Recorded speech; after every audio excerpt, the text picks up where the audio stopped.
J.K. Rowling published a 3,700-word-long statement on her website on why she is a transphobe. No, that's not the word she used, but it's appropriate.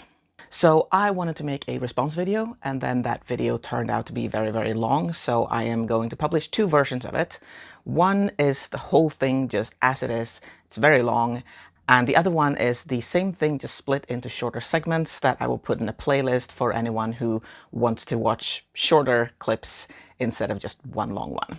You are now watching the short version. The next segment will be linked in the end cards and in the description, and I've also turned it into a playlist if you would rather watch it like that. If you haven't read her statement, you do not have to. I am going to quote most of the things to you, and the things that I don't quote, I will still show on the screen if you want to read them. If you absolutely want to read the entire thing, I will not be providing a link, but it's easy to find. Again, it's on her website. And if you absolutely do not want to know what she said, I completely understand. You don't have to watch this video. Click off. I am not going to be offended. However, I am going to provide a bunch of links in the description, among them at least one video that doesn't quote almost anything of what Rowling said, just responds to it, and it is a great video, so I absolutely encourage you to watch that, even if you're also going to watch this one. So getting into it. I've seen people say that Rowling's statement is nuanced and respectful, and if you haven't read more than just a couple of paragraphs and didn't scratch too hard on the surface there, I can maybe understand why you would think so, but I will explain why it is not. The title of the essay is J.K. Rowling writes about her reasons for speaking out on sex and gender issues. And here is the first paragraph. This isn't an easy piece to write, for reasons that will shortly become clear, but I know it's time to explain myself on an issue surrounded by toxicity. I write this without any desire to add to that toxicity. Okay, fine. Sounds good, doesn't it? She's going to explain herself and she's not going to be toxic about it. Let's see what she says. For people who don't know, last December I tweeted my support for Maya Forstetter, a tax specialist who lost her job for what were deemed transphobic tweets. Transphobic is in quotes. She took her case to an employment tribunal, asking the judge to rule whether a philosophical belief that sex is determined by biology is protected by law. Judge Taylor ruled that it wasn't. Some facts to get straight here. Maya Forstetter did not lose her job. Her contract was up and she was not rehired after that. That is a big difference. She was not fired. They just decided to not renew her contract. Also, the judge did not rule that it was illegal to have a philosophical belief that sex is determined by biology.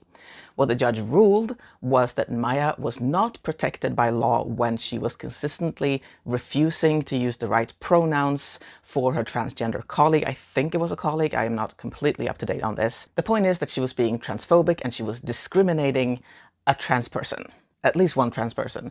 Possibly more. Again, I don't know. Either way, discrimination is illegal. And also, I covered this in my last video, but no one, save for maybe a few extremists somewhere, is arguing that biological sex isn't real. We know that sex is biological. All of our arguments are centered around gender, and gender being different than sex. Now, let's move on to the next paragraph. My interest in trans issues predated Maya's case by almost 2 years, during which I followed the debate around the concept of gender identity closely. I've met trans people and read sundry books, blogs, and articles by trans people, gender specialists, intersex people, psychologists, safeguarding experts, social workers, and doctors, and follow the discourse online and in traditional media.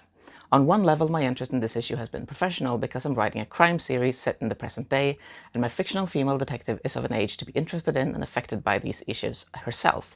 But on another, it's intensely personal, as I'm about to explain.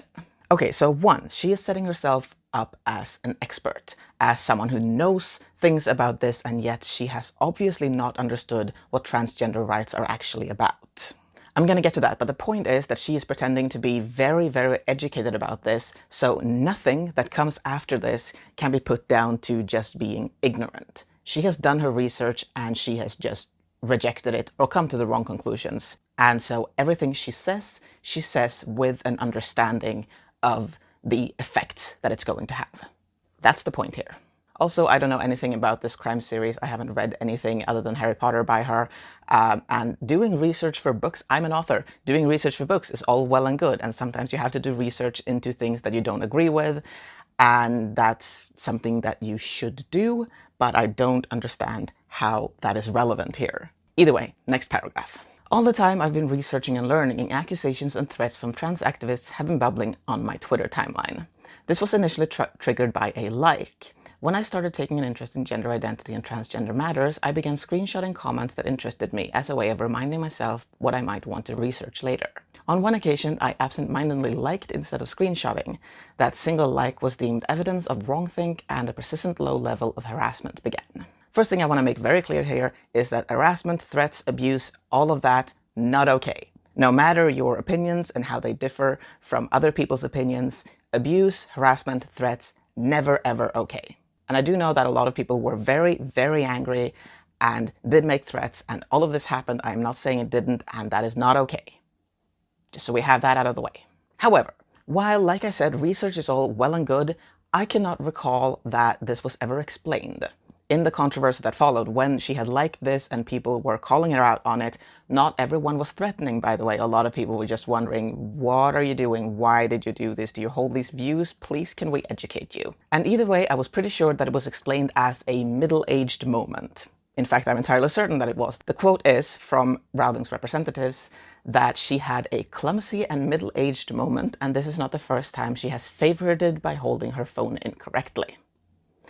Fine, we have all accidentally liked something at some point. I don't think there is anyone who hasn't done that.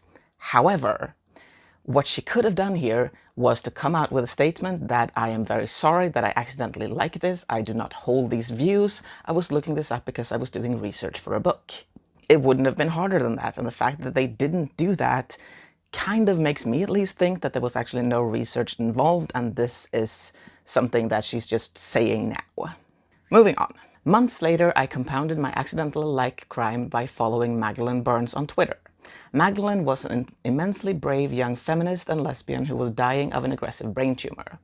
I followed her because I wanted to contact her directly, which I succeeded in doing. However, as Magdalene was a great believer in the importance of biological sex and didn't believe lesbians should be called bigots for not dating trans women with penises, dots were joined in the heads of Twitter trans activists, and the level of social media abuse increased. Okay, so I will say I do not know a lot about Magdalene Burns. I have been looking up a little bit, and Rowling is painting her in a very, very favorable light here, compared to the things that I've found. Among them, this tweet, which I am not going to read out loud because I do not want to take these words in my mouth. But what she is saying in it is that trans women are not women, just men who get turned on by pretending to be women. And she is using very colorful language to explain this. Now, I know that there are lesbians who don't want to date trans women with penises. I also know that there are lesbians who don't mind. Just like there are cis men and others who are attracted to women who might not want to date a trans woman, potentially because she has a penis. That is perfectly fine. There is nothing wrong with that. But there is a difference between, I don't want to date you because I'm not attracted to your genitalia, and you are not actually a woman, just a man pretending. Also notice that once again, she could have issued a statement expressing her support for trans people and saying that she did not agree with Magdalene Burns' extreme views on trans women, but she did not do this. Next paragraph. I mention all this only to explain that I knew perfectly well what was going to happen when I supported Maya. I must have been on my 4th or 5th cancellation by then. I expected the threats of violence, to be told I was literally killing trans people with my hate, to be called cunt and bitch, and of course, for my books to be burned, although one particularly abusive man told me he'd composted them. We're getting to the bad stuff now, and we're not even halfway through, not even close. First, I hope that that last bit was just a very poorly timed joke, because if it wasn't, No. So what she does in this paragraph is, among other things, to shrug off and make light of the fact that people are telling her that she is harming trans people with these opinions. Of course, no trans person is going to read her tweet and immediately fall down dead. That is not what anyone is saying. What we are saying is that the views that she is expressing is harmful. Trans people are one of the groups who have the highest suicide rate in the world. I'm gonna cite sources down below for that. In my teens, I contemplated suicide a lot. I attempted it twice. And you wanna know the reason for that? The reason was that I was not feeling accepted. It was that I had to fight every day for the right to be myself. I had to constantly live with people misgendering me, and once I'd come out, I had to over and over and over again remind people to use the correct name and the correct pronoun. That is exhausting, and every time someone misgenders you, that hurts and it makes you wonder, is it even worth it? For anyone who's going through that right now, it is worth it. It is going to be better, and if you are around people who just refuse to learn, I'm sorry, you might have to cut them out of your life, because it's not worth it dealing with people who are just not willing to learn. I am very sorry. So Rowling's tweets and her opinions feed the trans hate. It feeds transgender people's uncertainties and feelings of utter loneliness and frustration, and it feeds the convictions of the people who keep questioning us. And people who question us directly lead to suicidal thoughts and attempts, and those people who actually go through with it and are no longer with us because of all this hate. I also want to say that once again she brings up the threats of violence and abuse and all of that, and I want to say A, once again, of course not okay, and B, a lot of us who responded by trying to educate her, by being as calm as we could, by expressing our anger and frustration and asking her to please not do this.